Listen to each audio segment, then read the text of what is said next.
Rohingya ক্রাইসিসটা global যে ডিসকাশনের ম্যাপের থেকে আসলে দূরে চলে গিয়েছিল, মানুষের মেমোরিতেই ছিল না যে এটা একটা বড় একটা ক্রাইসিস, বড় একটা হিউম্যানিটেরিয়ান ক্রাইসিস।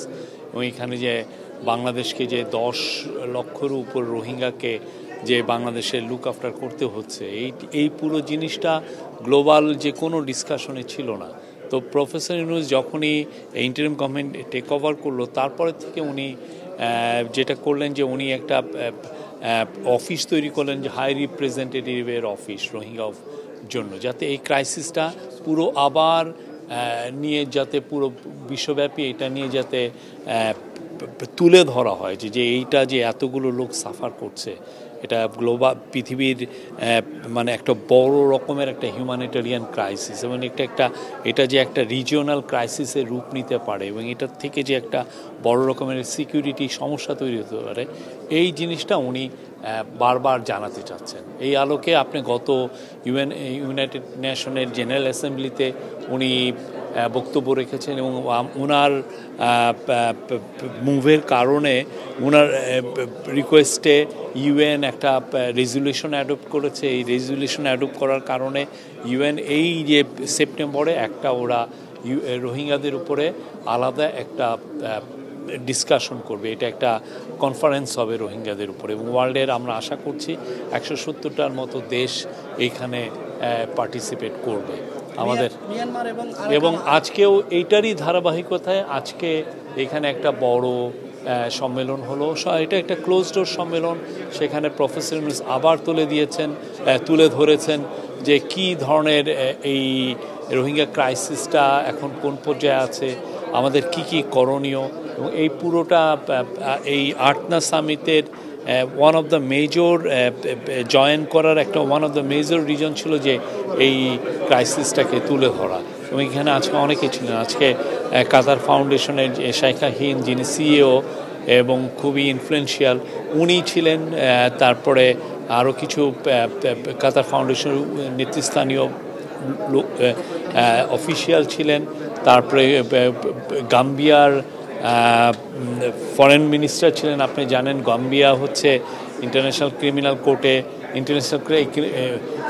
ইন্টারন্যাশনাল কোর্টে যেখানে মায়ানমারকে জেনোসাইডের জন্য অ্যাকিউজ করা হয়েছে, গাম্বিয়ার কিন্তু ওআইসির হয়ে ওরাও একটা পার্টি হয়েছেন এটাতে, এই কেসটাতে। তো গাম্বিয়ার এখানে একটা রোল আছে। গাম্বিয়াও তুলে ধরেছেন যে না, এই ক্রাইসিসটা আসলে সবাইকে নিয়ে বলতে হবে, এটা নিয়ে বারবার বলতে হবে, এবং এই লোকদলকে ভুলে যাওয়া চলবে না। এবং এই আজকে প্রফেসর ইউনূস এটা বলেছেন, আমাদের ন্যাশনাল সিকিউরিটি অ্যাডভাইজার এবং আমাদের যিনি high representative of Rohingya affairs doctor Khalilur Rahman, উনি কথা বলেছেন। জাপানি একজন এক্সপার্ট ছিলেন, উনি কথা বলেছেন, এবং অন্যান্য অফিসিয়ালরা বলেছেন। এটা একটা খুবই, আমি বলবো যে সফল একটা প্রোগ্রাম ছিল, এবং আমরা আশা করছি পুরো স্লোলি বা স্টিলিলি আমরা বলবো যে এই ক্রাইসিসটা নিয়ে আবার কথাবার্তা, ইন্টারন্যাশনালি কথাবার্তা হচ্ছে। এবং এটার একটা বড় আমরা সাফল্য পেয়েছি বিমস্টেক মিটিংয়ে, যেখানে আমাদের হাই রিপ্রেজেন্টেটিভের সাথে মায়ানমার ফরেন মিনিস্টারের একটা কথা হয়েছে। ওইখানে মায়ানমার ফরেন মিনিস্টার কিন্তু জানিয়েছেন যে তারা 1,80,000 রোহিঙ্গার কে তারা ক্লিয়ারেন্স দিয়েছে তারা যে রোহিঙ্গা।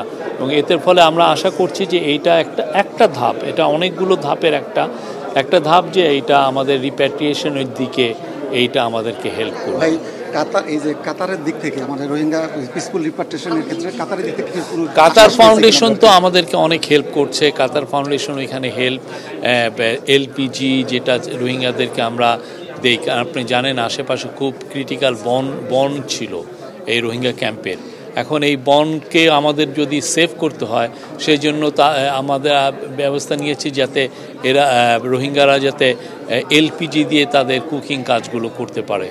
তো এলপিজি যারা দিচ্ছেন পুরো বিশ্বে অনেকে ফান্ডিংটা করছেন, তার মধ্যে কাতার ফাউন্ডেশন একটা মেজর ফান্ড, কাতার চ্যারিটি, কাতার ফাউন্ডেশন এখানে মেজর, ওরা হেলথে অনেক ইনভেস্ট করছেন। কাতার আমাদেরকে প্রচুর এখানে সাহায্য করছেন, এবং আমরা মনে করছি যে এই সাহায্যটা সামনে কন্টিনিউ করবে এবং আরও বাড়বে। আমাদের কাতারের যে এলপিজি যে চুক্তি এটা কি আরো দীর্ঘমেয়াদী হওয়ার সম্ভাবনা আছে? আমি তো বললাম যে কাতারি ওরা এলপিজি আমাদেরকে দিচ্ছেন এবং এটা সামনে আরও বাড়বে আমরা আশা করছি।